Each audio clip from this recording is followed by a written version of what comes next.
다 함께 성경 봉독하겠습니다. 로마서 1장 21절로 25절 말씀입니다. 하나님을 알 때 하나님을 영화롭게도 아니하며 감사하지도 아니하고 오히려 그 생각이 허망하여지며 미련한 마음이 어두워졌나니 스스로 지혜 있다 하나 어리석게 되어 썩어지지 아니하는 하나님의 영광을 썩어질 사람과 새와 짐승과 기어다니는 동물 모양의 우상으로 바꾸었느니라. 그러므로 하나님께서 그들을 마음의 정욕대로 더러움에 내버려 두사 그들의 몸을 서로 욕되게 하게 하셨으니 이는 그들이 하나님의 진리를 거짓 것으로 바꾸어 피조물을 조물주보다 더 경배하고 섬김이라. 주는 곧 영원히 찬송할 이시로다. 아멘. 아멘. 한 자매님의 이야기를 하고자 합니다. 팀 켈러 목사님의 책에 나오는 이야기입니다. 나이가 꽤 있는 자매였지만 독신으로 살기를 원치 않고 결혼하기를 원했습니다. 특히 아이를 낳고 키우고 싶은 마음이 간절했습니다. 이것이 일생일대의 소원이었습니다. 늦은 나이였지만 다행히 결혼을 하게 되고 의사가 나이가 많아 아이를 가지는 것이 힘들 거라고 했지만 예상을 뒤엎고 건강한 아이를 2명이나 낳았습니다. 간절한 소원대로 축복을 받았습니다. 그토록 바라던 아이를 그렇게 늦은 나이에 얻었기에 얼마나 귀엽고 예쁘고 소중했겠습니까? 그 누구보다도 아이들을 잘 키우고 싶었습니다. 그런데 이 선하고 아름다운 소원이 문제가 되기 시작했습니다. 혹시나 잘못되면 어떻게 하지 하는 두려움과 불안 때문에 자기도 모르게 과보호하기 시작했습니다.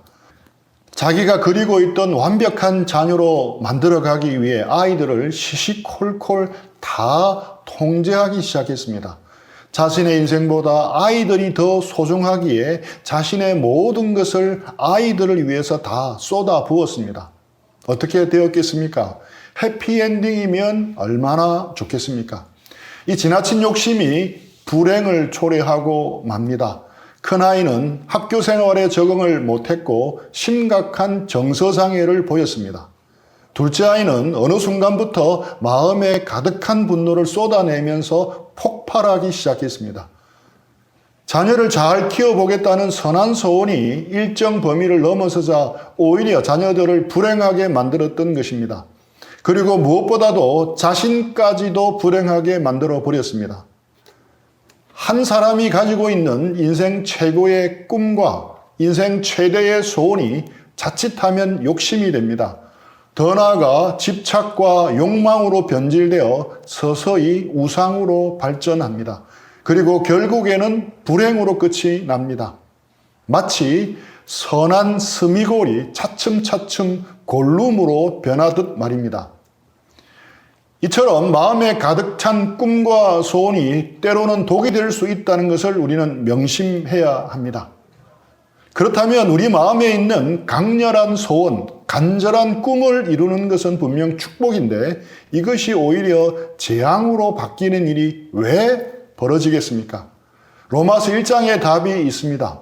바울은 인류 역사를 이렇게 한 문장으로 요약했습니다. 25절 말씀입니다. 그들이 피조물을 조물주보다 더 경배하고 섬김이라. 하나님을 떠난 인류 역사는 우상 숭배의 역사를 만듭니다. 지난 시간에 우상 숭배가 무엇이라고 했습니까? 우상 숭배란 하나님만 주실 수 있는 것을 다른 것에서 기대하는 것입니다. 하나님만 주실 수 있는 삶의 의미와 행복과 희망을 다른 피조물에게 바란다면 그것이 바로 우상 숭배가 되는 것입니다.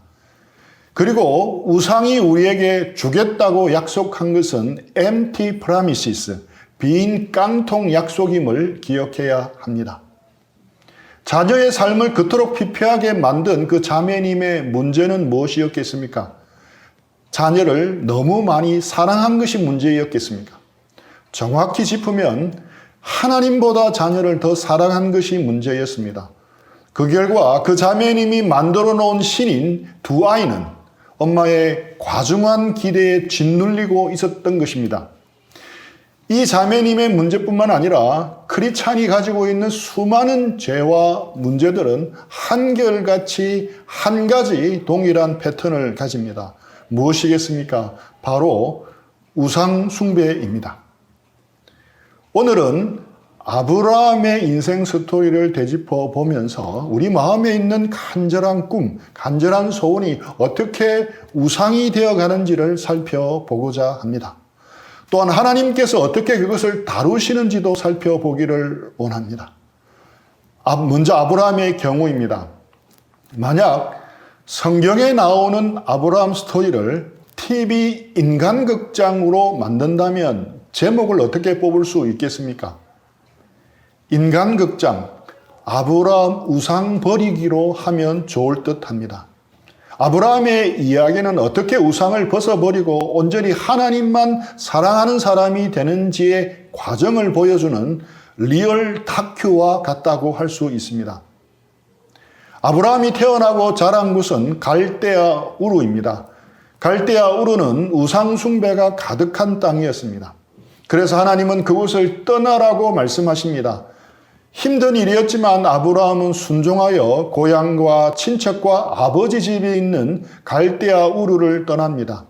이렇게 해서 아브라함은 첫 번째 우상을 버립니다.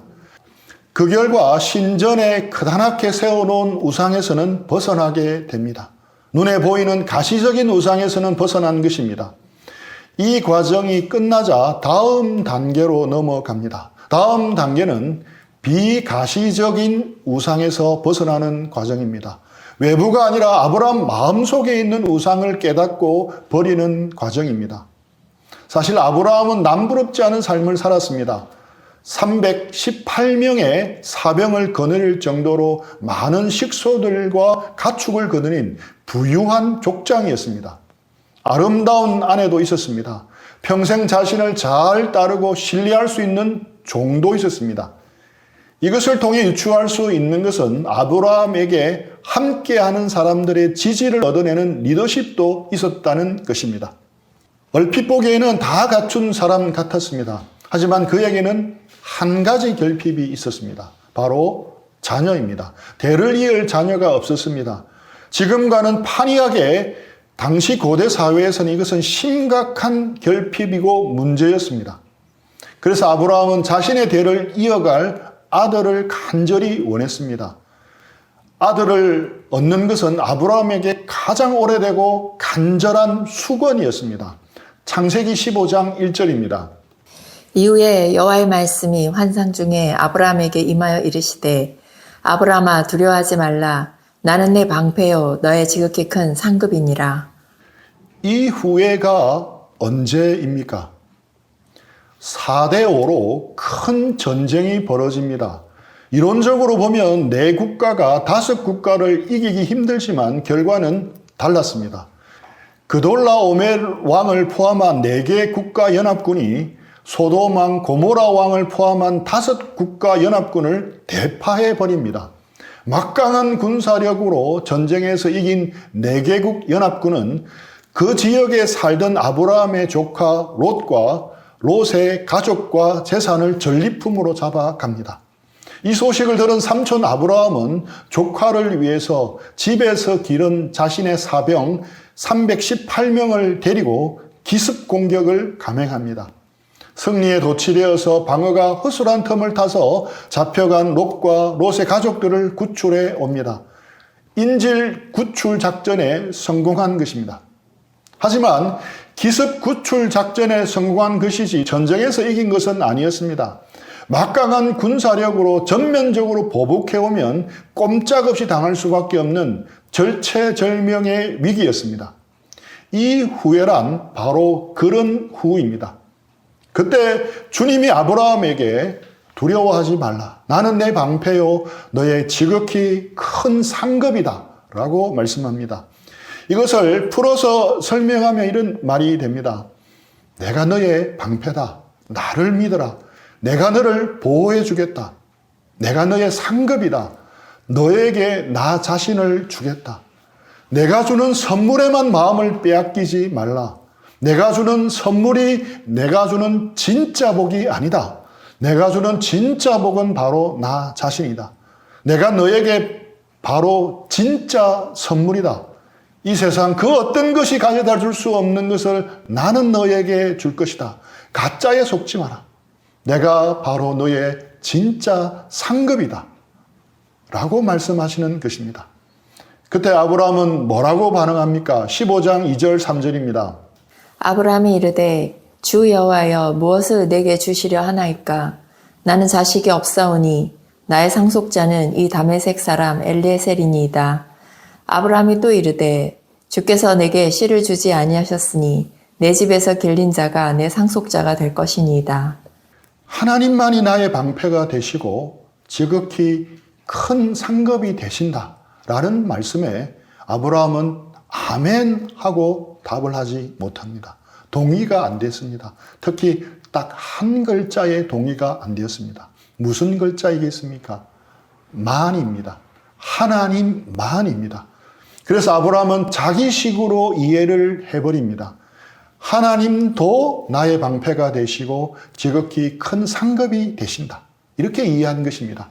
하나님만이라고 하는 것은 아직 동의가 안 되었습니다. 하나님만으로는 되지 않기 때문에 그는 자신이 가진 간절한 소원을 이루어 달라고 합니다. 좋습니다. 주님이 저와 함께 하신다니 기쁩니다. 하지만 저를 열방의 아비로 삼아 주신다고 약속하지 않으셨습니까? 그런데 열방의 아비는커녕 지금 제게는 상속할 아들 한 명조차 없습니다.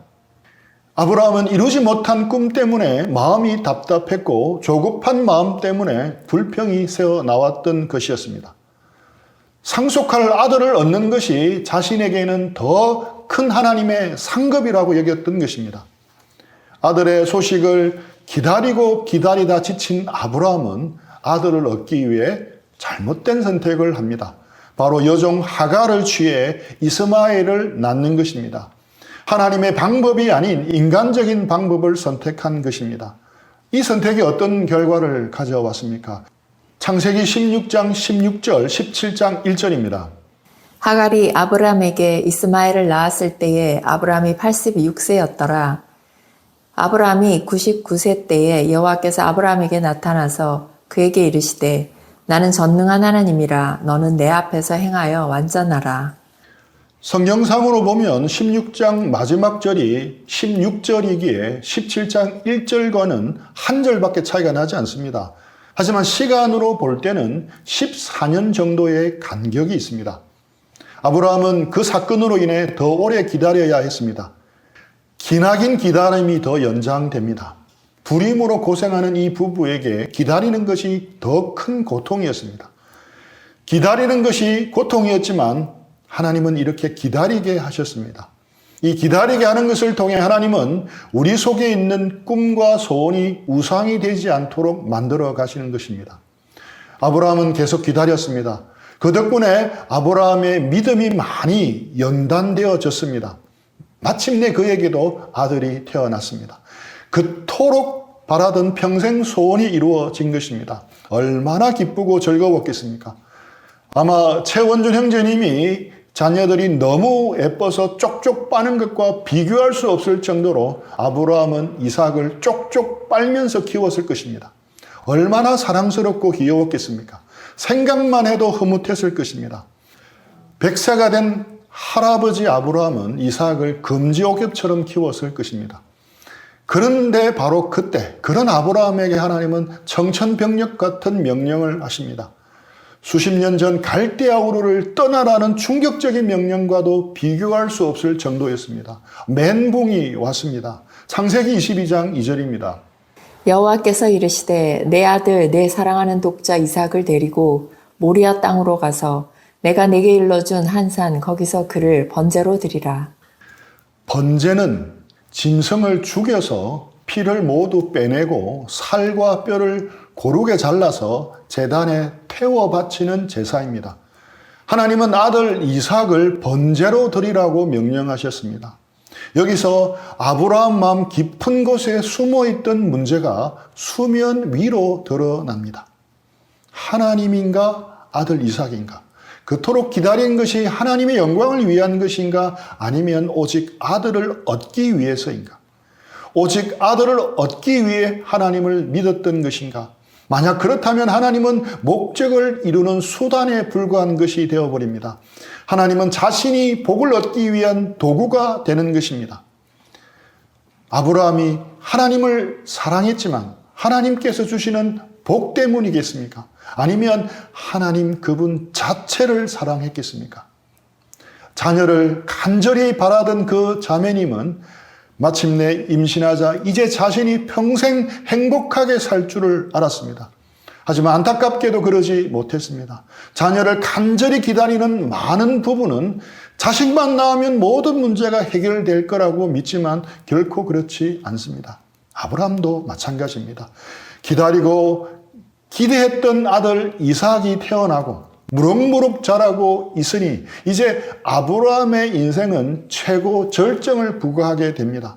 동화책에서처럼 그들은 행복하게 살았더랍니다 라고 끝이 나야 합니다.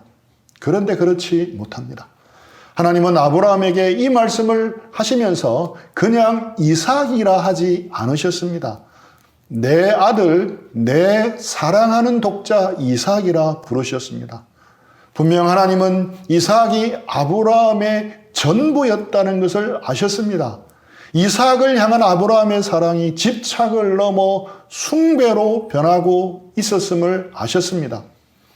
이삭이 태어나기 전에는 아브라함에게 삶의 의미와 행복과 소망은 오직 하나님과 하나님의 약속이었습니다. 하지만 이삭이 태어나고 자라면서 삶의 무게중심이 아들 이삭으로 옮겨가고 있었습니다. 그렇다면 하나님만 이 문제를 알고 계셨겠습니까? 저는 다른 사람은 몰라도 아브라함은 알고 있었다고 생각합니다. 이삭을 번제로 드리라는 명령을 받는 순간 아브라함은 드디어 올 것이 왔구나 하는 생각을 했을 것입니다. 그는 이삭을 하나님의 자리에 올려놓고 있었기 때문입니다. 아브라함은 그것이 잘못인 줄 알면서도 이삭이라는 우상을 즐겼습니다. 나이 100세가 넘어 얻은 손자 같은 아들인데 오죽했겠습니까? 하지만 하나님은 그것을 그대로 두고 보시지 않았습니다. 그것이 아브라함에게도 불행하고 이삭에게도 불행할 것이 너무 뻔히 보였기 때문입니다. 이에 아브라함은 순종을 합니다.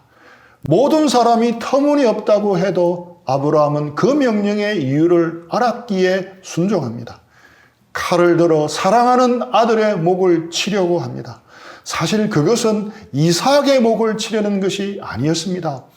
이삭을 우상으로 섬겼던 자신의 마음을 쳐내려고 칼을 지켜든 것이었습니다. 그때 하나님의 천사가 다급하게 그의 팔을 잡아 챘습니다. 왜 그랬겠습니까? 하나님의 뜻은 이삭을 죽이려는 것이 아니었기 때문입니다. 오직 이삭을 우상으로 섬기는 아브라함의 마음을 죽이려는 데 있었기 때문입니다. 이렇게 하여 아브라함은 하나님도 얻고 아들도 다시 얻었습니다.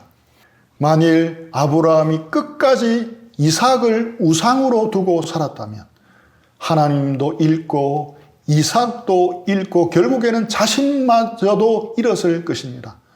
욥기 23장 10절입니다. 내가 가는 길을 그가 아시나니 그가 나를 단련하신 후에는 내가 순금같이 되어 나오리라. 금에서 불순물을 제거해서 정금, 순금을 만드는 것처럼 하나님은 욥처럼 아브라함을 단련하셔서 순금같이 만들기를 원하셨습니다.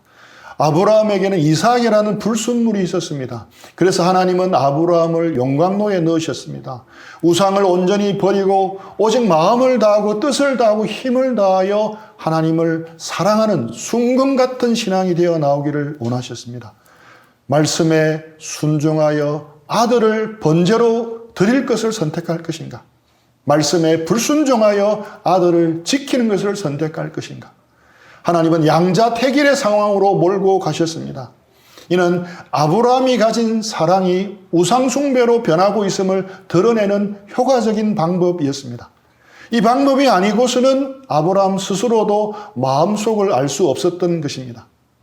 이런 관점에서 보면 하나님이 아브라함에게 힘든 요구를 하시고 거칠게 다루신 것은 오히려 하나님의 사랑이었습니다. 이것은 마치 MRI 촬영과도 같은 것입니다. 아브라함 마음속에 깊게 감추어진 문제를 드러내어 준 것입니다. 이런 방법이 없었더라면 내면 깊이 감추어져 있어서 심지어 자기도 모르는 우상의 문제를 드러낼 수가 없었습니다. 이는 아브라함뿐만 아니라 우리도 마찬가지입니다. 간절한 소원을 통해 얻고자 하는 것이 어느새 우상이 될 수 있습니다.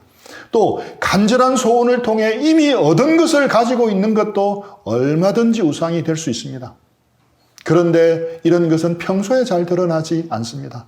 하지만 결정적인 선택을 해야 하는 상황에서는 수면 위로 분명하게 떠오릅니다. 직장에서 진실을 말하는 것과 정직하게 행동하는 것, 이것이 좋은 고가와 승진 기회를 날려버릴지 아닐지 선택해야 하는 상황이 오면 드러납니다. 그때 우리는 직장이 얼마나 우상으로 변했는지 알 수 있습니다. 분명하게 드러난 하나님의 뜻을 행하기 위해 손해를 감수할 의향이 없다면 어느새 직장이 우리에게 우상이 되어 있는 것입니다.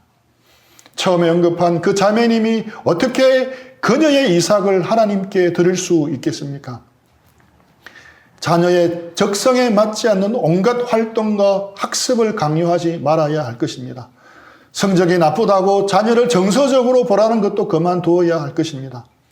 자녀에게 넘어지고 실패할 수 있는 여지를 허용해야 합니다. 그리고 마음에서 우러나오는 말로 이렇게 말할 수 있어야 합니다. 우리 애들이 완벽하게 성공해서 행복해지기를 바라는 제 마음은 이기적입니다. 아이들의 성공을 통해서 내 가치와 중요성을 느끼는 욕망이 제게 있습니다. 하나님이 부족한 나를 사랑한 것을 기억한다면 나도 아이들의 부족한 모습을 그대로 수용하고 닥달하지 않을 수 있을 것입니다. 제가 아이들보다 하나님을 더 사랑한다면 더 이상 내 중심적으로 아이들을 대하지 않고 진실하게 사랑할 것입니다. 이 자매님에게는 자녀가 성공하는 것이 하나님을 사랑하고 하나님의 영광을 구하는 삶보다 더 중요했습니다. 머리로는 하나님으로부터 만족을 얻어내려고 했지만 실상은 자녀로부터 깊은 만족을 얻으려 했습니다. 엄마, 제가 이렇게 잘된 것은 다 엄마 덕분이에요. 이렇게 자녀에게 인정받으려는 과도한 욕구가 오히려 사랑하는 자녀를 망치고 있었던 것입니다. 그 자매님은 기꺼이 하나님을 첫 자리에 모셔야 합니다. 그리고 자녀를 하나님께 맡기고 실패하는 것을 허용해야 합니다. 그리고 하나님의 사랑과 하나님의 뜻 안에서 평안을 찾아야 합니다. 그리고 그 자매님도 아브라함을 따라서 그 자매님의 모리아 산을 올라야 하는 것입니다. 만약 아브라함이 이삭을 드리지 않았다면 어떻게 되었겠습니까? 이삭의 성공이 아브라함의 유일한 자랑이요 기쁨이 되었을 것입니다. 백발이 성성한 할아버지 같은 이 아버지는 아들이 완벽한 사람이 되어야 하기 때문에 아들을 지나치게 엄격하게 양육했을 것입니다. 아니면 그 반대로 아들이 고생하는 것을 참아볼 수 없어서 지나치게 허용해 버렸을 수도 있습니다. 하지만 둘 다를 취할 가능성도 있습니다. 아들을 응석바지로 기르면서 아들이 실망시킬 때면 지나치게 화내고 매정하며 심지어 폭력까지 휘둘렀을지도 모릅니다. 행여 이삭이 자기에게 잘 순종하지 않기라도 한다면 그는 지나친 분노와 불안과 우울에 빠졌을 것입니다. 아버지의 눈에는 웬만해서는 이삭이 성에 차지 않았을 것입니다. 아브라함의 기대치가 너무 높았기 때문에 이삭은 아버지를 피해 다녔거나 성격이 뒤틀렸거나 관계가 다 깨어졌을 수도 있습니다. 그래서 하나님은 아브라함에게 이삭을 바치라고 한 것입니다. 모리아 산으로 올라야 하는 것은 긴 여정의 최종 단계였습니다. 그 여정을 통해 하나님은 평범한 인간을 역사상 가장 위대한 인물 중에 하나로 변화시키셨던 것입니다. 이제 아브라함은 믿음의 조상이라고 불립니다. 하나님이 그의 마음속 우상을 다루지 않으셨다면 이런 일은 없었을 것입니다. 이처럼 우리 속에 감추어진 우상들을 내려놓을 때 우리는 비로소 믿음의 사람이 될 수 있는 것입니다. 우리에게 놓인 신앙의 여정은 바로 우리 속에 있는 우상을 하나씩 내려놓는 작업이라 할 수 있습니다. 내 속에 있는 우상을 찾고 버리기가 우리 신앙의 여정인 셈입니다. 현재 자신이 가진 고민거리와 많은 실망거리를 한번 떠올려 보십시오. 보통 가장 괴로워하는 것은 우리 각자가 가지고 있는 우리만의 이삭과 관계가 있습니다. 이삭이 무엇입니까? 하나님만이 주실 수 있는 인생의 진정한 만족과 기쁨을 대체하는 대체물입니다. 우리가 가장 고통스럽다고 느낀 때는 바로 우리의 이삭이 위협받거나 제거될 때입니다. 이삭은 소중하지만 더는 우상이 되어서는 안 됩니다. 그렇게 하기 위해서는 그것이 없어도 잘 살 수 있어야 합니다. 하나님이 계시기에 나는 너 없이도 살 수 있다라고 진심으로 고백해야 합니다. 언어 분석 연구 결과에 의하면 우리나라 사람이 감정을 표현할 때 자주 사용하는 말이 430여 개라고 합니다. 그 말들을 쾌와 불쾌 두 종류로 구분하면 3대 7 정도의 비율이라고 합니다. 그 중에서 사람들이 쾌, 즐겁고 유쾌한 감정을 나타내는 단어 중에서 최고로 꼽은 것이 무엇이겠습니까? 얼핏 생각하면 지긴다, 황홀해, 아싸 같은 단어가 쾌라는 감정을 나타내는 최고의 단어로 생각할 것 같습니다. 그런데 의외의 답이 나왔습니다. 최고로 꼽힌 단어는 홀가분이었습니다. 참 홀가분하다. 이 홀가분이 가장 큰 기쁨을 나타내는 단어로 꼽힌 것입니다. 홀가분한 상태가 가장 즐겁고 유쾌한 마음 상태라는 것입니다. 저도 홀가분하다는 이 단어가 참 좋습니다. 이와 비슷한 단어가 몇 해 전에 아주 유명세를 탔습니다. 내려놓음입니다. 내려놓을 때 우리는 비로소 홀가분해질 수 있는 것입니다. 우리가 간절한 소원으로 여기고 욕심내고 집착하는 것을 하나씩 주님 앞에 나아가서 내려놓을 때 우리는 비로소 홀가분해질 수 있는 것입니다. 가장 큰 기쁨을 누릴 수 있는 것입니다. 마음에서부로 나오는 평화를 누릴 수 있는 것입니다. 우리가 집착하고 붙들고 있는 우리의 간절한 꿈, 우리의 간절한 소원은 무엇입니까? 아브라함에게는 이삭이었다면 우리에게는 무엇이 있겠습니까? 집착하고 붙들고 놓지 못하는 나의 꿈, 나의 소원이 무엇인지 자신을 한번 돌아보았으면 합니다. 많은 경우 나를 힘들게 하고 지치게 만드는 것은 그것과 연관이 되어 있습니다. 이 모든 것을 주님 앞에 내려놓는 우리 모두가 되기를 축복합니다. 그래서 우리 모두가 홀가분한 인생, 큰 기쁨과 평안과 행복이 가득한 인생을 누리시기를 축복합니다. 우리 들은 말씀 생각하면서 잠시 기도하고 적용하는 시간 가지겠습니다.